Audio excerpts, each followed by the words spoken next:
That's course management, guys. Hey guys, welcome to this course management tip video. I hope you guys enjoy this video, and if you do, don't forget to subscribe and like.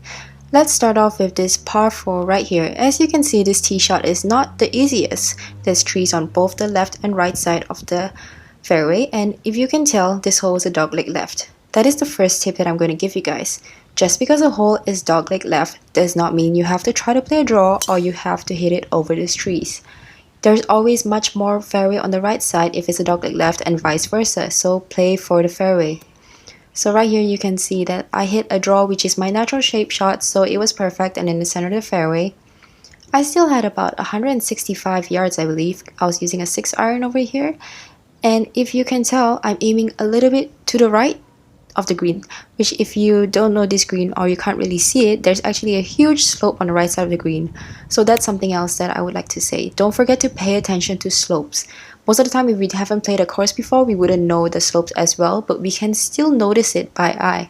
So on this video right here, you can see a little bit on the right side, the slope that was sloping from the right to left, and it's pretty severe. So as you can tell, maybe that's why I missed the putt. Maybe it was just too hard, but either way, we are always working towards minimizing the big numbers and making pars. Let the birdies come when they come, but most importantly, make pars. That's our first goal. But before we move on to the next tip, let's watch my dad over here hit his putt.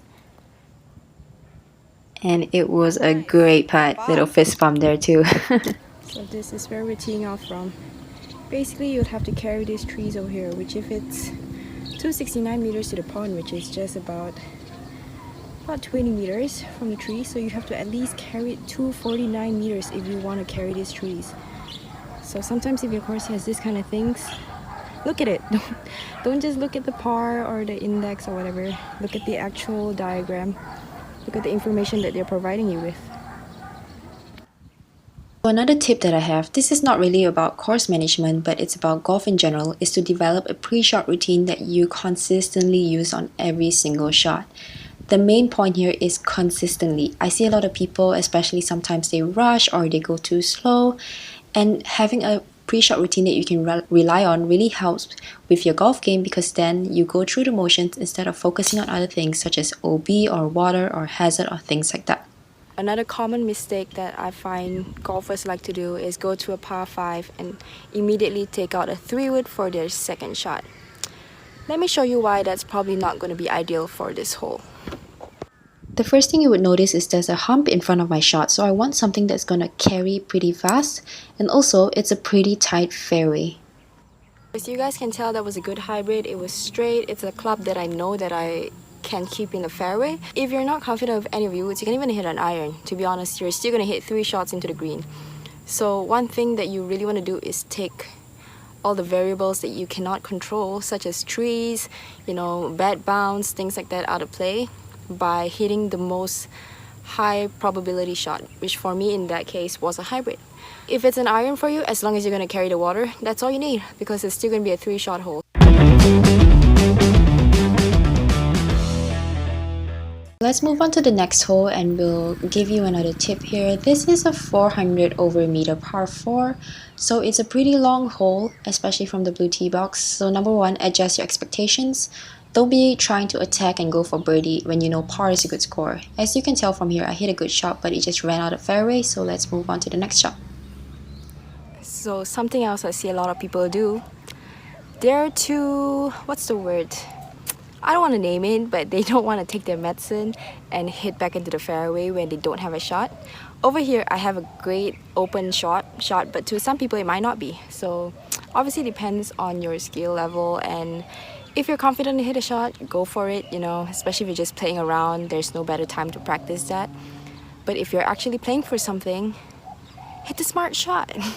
There's so much fairway out there, so you don't always have to go through a small hole in a tree, that's not always going to work. So let's talk about this shot over here. As you can tell, there's a lot of fairway out to the left side, but my natural shot shape is a draw, not a fade. So this shot, obviously I could have tried to hit a fade, but instead of trying to do something that I wasn't comfortable with, I was just hitting it low enough to carry those front trees in front of me, and then I knew I was going to be perfect, and that's exactly what happened. When you're in trouble, play the shot that you're most comfortable with, that is your strength, whatever that may be. So next, let's talk about chipping. I think one of the things to acknowledge about chipping is its short game, right? Any part of the short game requires a lot of practice. Any part of golf in general, but the short game requires a lot of touch. So if you're somebody that doesn't practice that much, hit the regular shot, the easy shot, the one that you're most comfortable with. The main goal would be to hit the green. You don't want to be double chipping because that's just a waste of shot. So we've skipped a few holes here, but the next thing I want to say is with regards to putting. I think a lot of people forget to actually pay attention to this, and I know some people might not even do it, but it's not only good etiquette, but actually repairing your ball mark can teach you a lot about your line. Where your ball lands and where it finishes, you can kind of already tell the break. So if it's a putt that you're not so sure with, going to your ball mark and seeing where your ball finishes, you can tell. It might not give you the exact line, but it'll give you a general idea. Same like this putt over here. Watch me just hit it so far past, but pay attention to the ball after it rolls, because that's going to give you a good idea of what it does coming back. Whenever you miss a putt, don't just throw your hands up in the air, throw your putter away. Over here you can see I'm barely spending any time reading the putt because I already saw where the ball rolled after it missed the hole. So that's a good indicator of what the ball is going to do coming back, and that's going to increase your chances of making the putt and decreasing to 3 putts, which is what we want to avoid. I will end this video with that putting tip over there. I hope you guys enjoyed it. I have so much fun making these videos for you guys. So if you guys have anything that you disagree with or agree with, or extra comments or course management tips that you would like to include to help your fellow golfers, please include them in the comments below. Thank you guys so much for listening all the way to the end. You guys are the best, and I'm really enjoying this YouTube journey, so I hope you guys are too, and I can't wait to see you guys in my next video. Bye guys!